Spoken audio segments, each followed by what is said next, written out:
The champagne glass shattered against the marble floor, crystal fragments scattering like diamonds across Marcus Ashford's penthouse. His hands trembled as he stared at his phone, his sister's text message glowing accusingly. "Mom's asking about your plus one again. Please tell me you're actually bringing someone this time. The wedding is in 3 days, Marcus." He'd lied, told everyone he had a girlfriend just to stop the endless parade of blind dates his mother arranged. Now the lie was about to destroy him at his sister's wedding, in front of 300 guests, with his manipulative ex-girlfriend waiting to humiliate him. "Mr. Ashford," Elena Martinez appeared in the doorway, vacuum in hand, her dark eyes widening at the mess. "Are you all right?" Marcus looked at her, really looked at her. For the first time in the 8 months she'd been his housekeeper. She was the only person who ever asked how his day was and actually listened. The only real person in his life of carefully constructed facades. "Elena, I need to ask you something completely insane." The words tumbled out before he could stop them. "I need you to pretend to be my girlfriend this weekend at my sister's wedding. I'll pay you $50,000. Elena's vacuum clattered to the floor. "Excuse me." "I know how this sounds. I know I'm your employer and this is inappropriate and probably illegal in some way, but I'm desperate." Marcus ran his hands through his hair, destroying its perfect styling. "My family expects me to bring someone. My ex will be there. My mother has been setting me up with women who only want my money. I told them I was seeing someone just to make them stop, and now I have 72 hours to produce a girlfriend or face complete humiliation." "Mr. Ashford, I can't possibly." $50,000, Elena. 3 days. We go to the wedding, we smile, we come home, that's it." He stepped closer, desperation making him bold. "You're the only person in my life who treats me like a human being. Everyone else sees a bank account. You see me." Elena's face went pale. "You're serious?" "Completely." "Why me? You could hire an actress, someone who—" "Because everyone else would be acting. You're real, Elena, that's why." Marcus met her gaze steadily. "I heard you on the phone with the hospital last week. Your daughter's surgery, the bills. I wasn't trying to eavesdrop, but I heard." Elena turned away sharply. "That's none of your business." "I know, but $50,000 would cover it, wouldn't it? With money left over." Marcus hated himself for using her daughter as leverage, but he was drowning and she was the only lifeline in sight. "I'm not asking you to do anything inappropriate. Just stand beside me while I face my family. Be my friend in a room full of sharks. That's all." The silence stretched so long Marcus thought she'd refuse. Then her phone buzzed. She glanced at the screen and her expression crumbled. "The hospital?" Marcus asked softly. She nodded, blinking rapidly. "They moved Sophia's surgery up. Next week. The costs increased again." Her voice broke. "I've been working 3 jobs and it's still not enough. Let me help, please." Elena looked at him with something between desperation and anger. "By making me your paid girlfriend, do you have any idea how degrading that feels?" "I do, and I'm sorry. But I'm not asking you to be something you're not.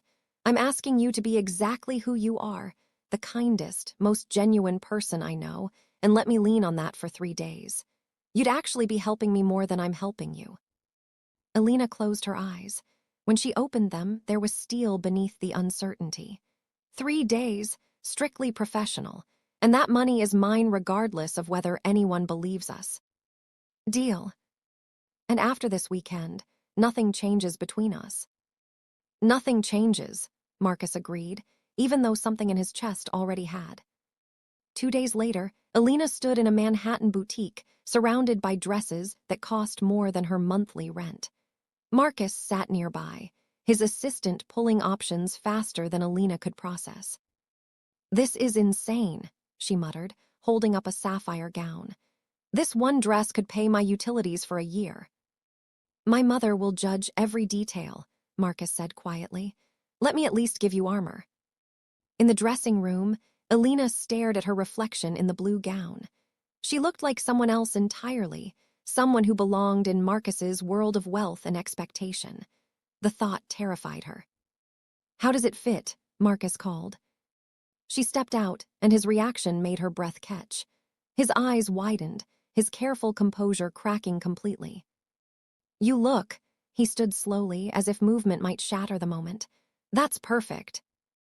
"It's just a dress." "It's not. He stopped himself, cleared his throat. "We'll take that one." On the private jet to the Hamptons, Elena gripped the armrest during takeoff, her knuckles white. "First time flying?" Marcus asked gently. "First time in anything smaller than a 747, she admitted. "Your whole life is like this. Private jets and designer dresses and—" "Crushing loneliness." Marcus's smile was sad. "Yes, it's exactly like that." Elena studied him. Without the office setting, without the professional distance, he looked younger, vulnerable. "What do you mean?" "I have everything money can buy," he said, staring out at the clouds. "But I eat dinner alone every night. I can't remember the last real conversation I had before you started working for me. You asked me once if I was okay because I looked tired. Nobody had asked me that in years. They wanted things from me, contracts, donations, connections, but you just wanted to know if I was okay." Elena felt something shift in her chest. "Your family surely cares about you." "My mother cares about the family legacy. My father died when I was 20, and I inherited his entire empire before I even graduated college. Claire is the only one who sees me as more than the Ashford heir." He turned to face her. "This wedding matters because Claire deserves happiness without my disaster of a love life overshadowing it, and because I'm tired of being alone in crowds." "Tell me about them," Elena said. "Your family. If I'm going to convince anyone, I need details." Marcus spent the rest of the flight preparing her. His mother, Vivian, cold and exacting, who'd never approved of anyone Marcus dated. His sister, Claire, warm and genuine, who'd eloped once before just to escape family pressure. And Victoria, the ex-girlfriend who dumped Marcus for someone richer, then tried to come back when that relationship imploded. Victoria will be at the wedding. Elena's stomach dropped. "Maid of honor, she and Claire grew up together," Marcus grimaced. "She's going to be a problem." "Fantastic," Elena muttered. The resort was stunning, all white stone and ocean views, screaming old money louder than words ever could. As their car pulled up, Elena saw guests in casual designer where that probably cost more than everything she owned. "Ready?" Marcus offered his arm. "Absolutely not," Elena said honestly, but took it anyway. Vivian Ashford descended on them within seconds, her critical gaze scanning Elena like airport security. "Marcus, darling, and this must be your friend." The way she said "friend" dripped with skepticism. "Mother, this is Elena Martinez. Elena, my mother Vivian." Marcus's hand tightened on Elena's arm. "How lovely." Vivian's smile was razor-sharp. "Martinez, is that Spanish?" Elena recognized the loaded question immediately. "My father was from Mexico. My mother was Irish-Italian. I'm American, born in Queens." How diverse. The word was an insult disguised as a compliment. "And what is it you do, dear?" This was the moment. Elena could lie, invent some impressive career, but something in her refused. "I work in hospitality and private home management." Oh, Vivian's dismissal was complete. "How nice. Marcus, we need to discuss seating arrangements immediately." "Later, mother." Marcus guided Elena away before Vivian could protest further. Their suite had one bed, of course it did. "I'll take the couch," Marcus said immediately. "That bed is the size of my entire apartment," Elena said, trying to lighten the tension. "We can share like adults, just stay on your side." "Are you sure?" "Marcus, if I can handle your mother, I can handle sleeping in the same zip code as you." That evening's welcome dinner was Elena's trial by fire. She sat between Marcus and his elderly great-aunt Cordelia, who was delightful but hard of hearing. Across the table, Vivian made pointed comments about breeding and education to the woman beside her, clearly intended for Elena's ears. Then Victoria arrived. She was everything Elena wasn't: tall, blonde, polished to impossible perfection in a white dress that somehow upstaged even the bride-to-be. Her entrance was calculated for maximum impact. "Marcus," Victoria glided over, ignoring Elena entirely. "I've been looking everywhere for you." She placed a proprietary hand on his shoulder. "Victoria," Marcus carefully removed her hand and took Elena's instead. "This is Elena." Victoria's gaze finally landed on Elena and her smile turned venomous. Of course, the girlfriend, how unexpected. She drew out the last word like poison. Tell me, Elena, how did you two meet? At work, Elena said simply. How modern, Victoria's tone suggested it was anything but. And what field are you in? Elena manages complex operations, Marcus interjected smoothly. I'm sure she does, Victoria's eyes glittered with malice. We'll chat more later, I'm dying to know everything about you. After she left, Elena exhaled slowly. She's going to destroy me. Let her try, Marcus squeezed her hand, then as if realizing he was still holding it, he let go quickly. You're doing great. That night, Elena couldn't sleep. The sound of waves pulled her to the balcony, where she stood wrapped in the hotel robe, trying to process the day. She didn't hear Marcus follow until he spoke. Couldn't sleep either. She turned. He wore pajama pants and a t-shirt, looking more human than she'd ever seen him. Just thinking, your world is very different from mine. Is that bad? He joined her at the railing, careful to keep distance between them. I don't know yet. Elena stared at the moonlit ocean. My daughter Sophia is 8. She loves dinosaurs and wants to be a paleontologist. I work 60-hour weeks to keep our tiny apartment and make sure she has what she needs. This weekend I'm making more money than I've earned in 2 years, and I'm getting it by pretending to care about someone I barely know. Except you do care, Marcus's voice was soft. You leave me notes with the morning coffee, little jokes to start my day. You rearranged my bookshelves into an order that actually makes sense. You've never asked me for anything. You just saw me, Elena, the actual me. Do you know how rare that is? Elena turned to look at him. In the moonlight, without the armor of wealth visible, he was just a man. A lonely man who'd built walls so high he'd trapped himself inside them. Why are you so isolated? She asked. You're kind, Marcus, so why are you alone? He was quiet for a long moment.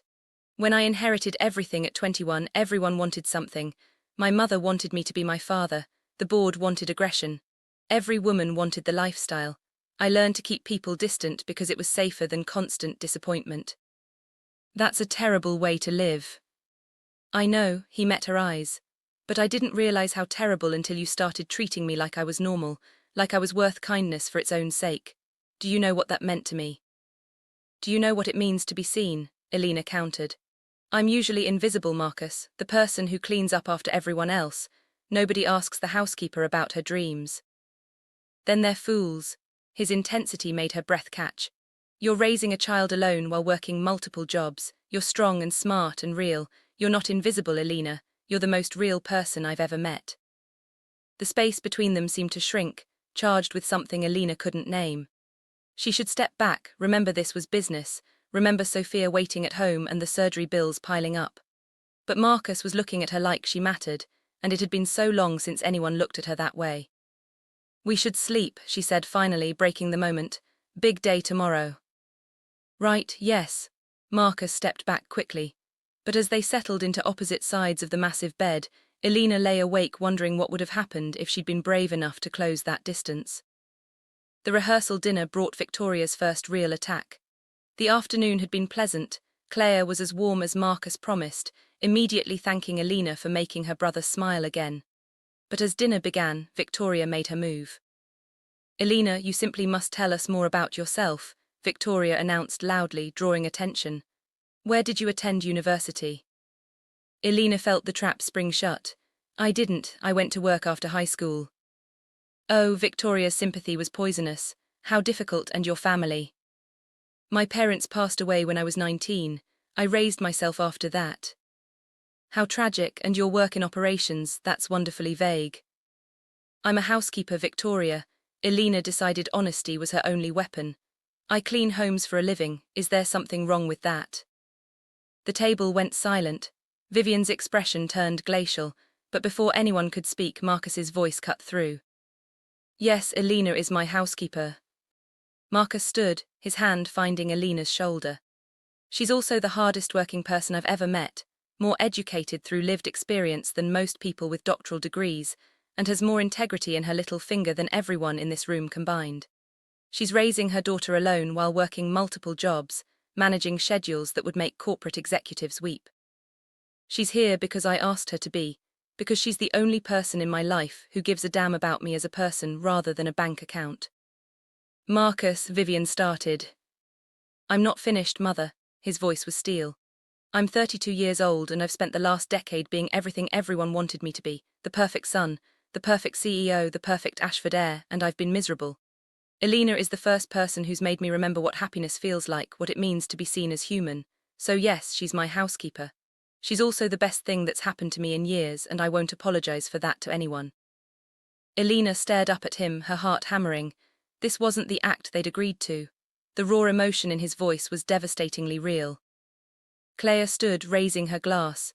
To Elena, who clearly has excellent taste in putting up with my impossible brother, welcome to the family. The tension broke. Other guests raised their glasses.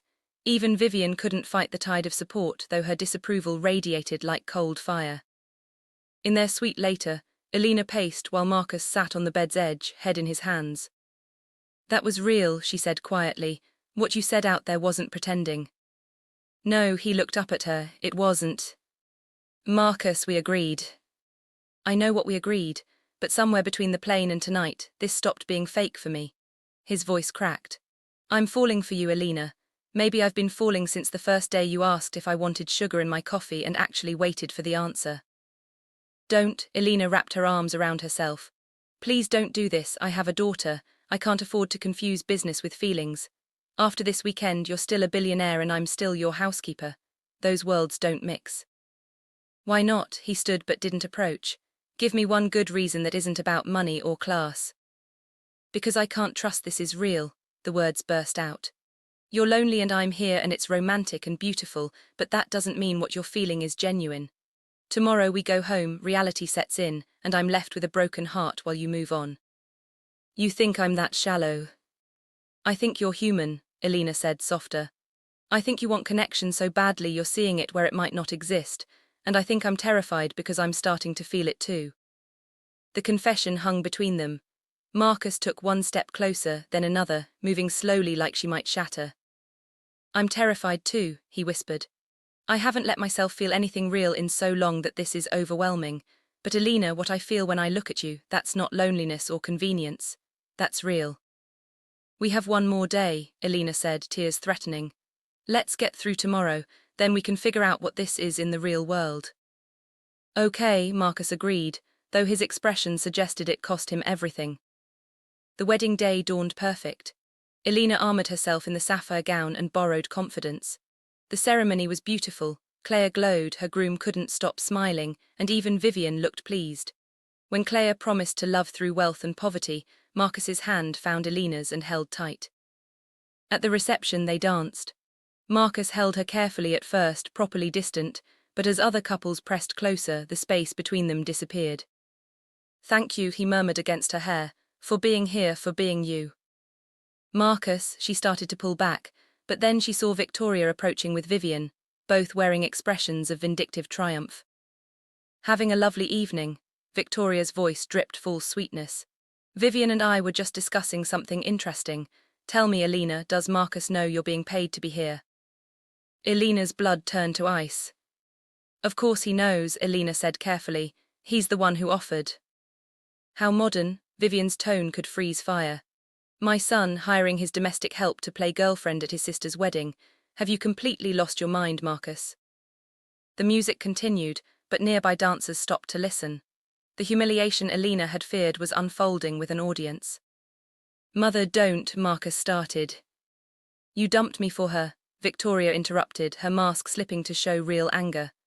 A housekeeper, she's using you for money, for security, for whatever she can get. Stop, Elena's voice cut through Victoria's tirade. She stepped away from Marcus, facing both women with her head high despite her shaking hands.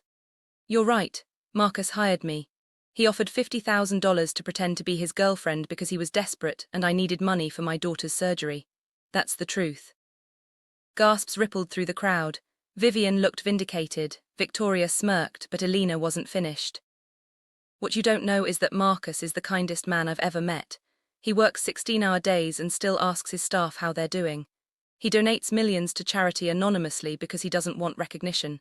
He's lonely because people like you made him that way, made him believe he had to be perfect instead of human. Elena's voice strengthened. Yes, he paid me. But I would have come for free if he'd asked as a friend, because he deserves someone who sees him for who he really is. I'm not a gold digger. I'm a single mother who got offered a chance to help my daughter and help someone I respect. If that makes me bad in your eyes, I'll accept that judgment. She turned to Marcus, eyes bright with tears. I'm sorry, I should go.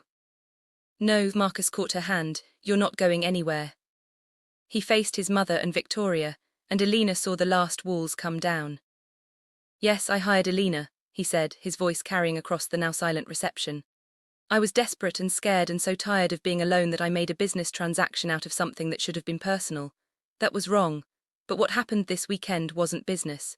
Elena showed me what it means to be genuine, to care about someone beyond what they can give you. She's the bravest person here because she walked into a world designed to judge her and held her head high anyway.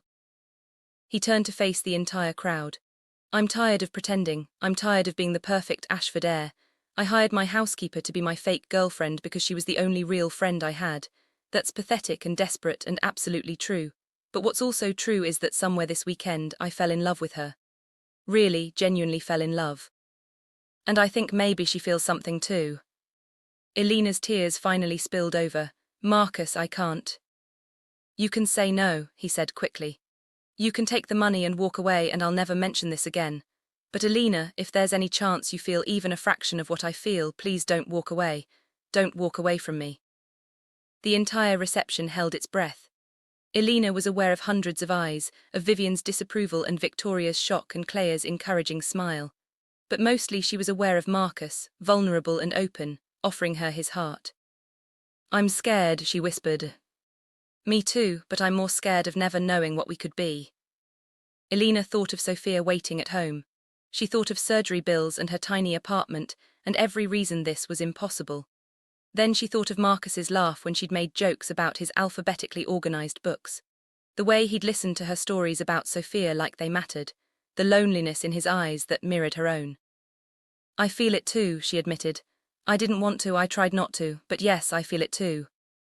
Marcus's smile was like sunrise. Can I kiss you, for real this time? Elena nodded, unable to speak. When his lips met hers, the reception erupted in applause. Claire whistled. Someone called congratulations, but Elena heard none of it, lost in the feeling of being cherished and seen and wanted for exactly who she was. 2 weeks later, Elena sat in a hospital waiting room, Sophia beside her nervously swinging her legs. The surgery was tomorrow, and Elena had insisted Marcus not come. This was her responsibility, her life. Some boundaries needed to remain. Mom, I'm scared, Sophia said quietly. I know, baby, but the doctors are excellent and… Elena stopped as Marcus appeared in the doorway. He wore jeans and a sweater, carried a bag of books and looked completely out of place. What are you doing here? She asked. Supporting my friend, he crouched to Sophia's level. Hi Sophia, I'm Marcus. Your mom's told me a lot about you. I heard you like dinosaurs. Sophia looked uncertain. Yeah, velociraptors especially. The smart ones, right? Marcus pulled out a book. I found this at a bookstore, about a paleontologist who discovers a new species. Thought you might like it. Sophia took the book with wide eyes. This is the one I wanted. Consider it a get well soon present in advance. Marcus smiled at Elena. I know you said not to come, but I couldn't sit home knowing you were here worried and alone, so I came, as a friend who cares.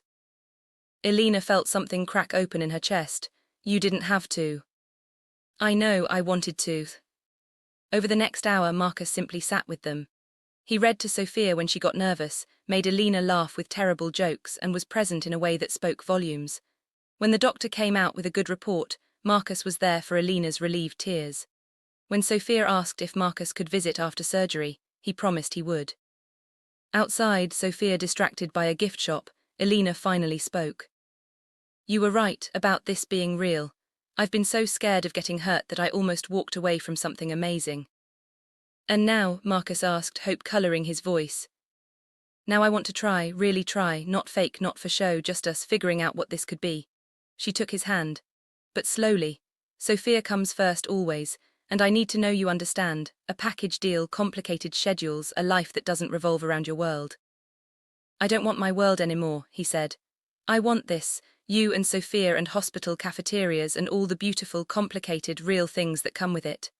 I want to be part of your life, Elena, if you'll have me. Yeah, she said, smiling through tears. I'll have you. 6 months passed. Sophia's surgery was successful. Marcus learned to braid hair and became a fixture at school events.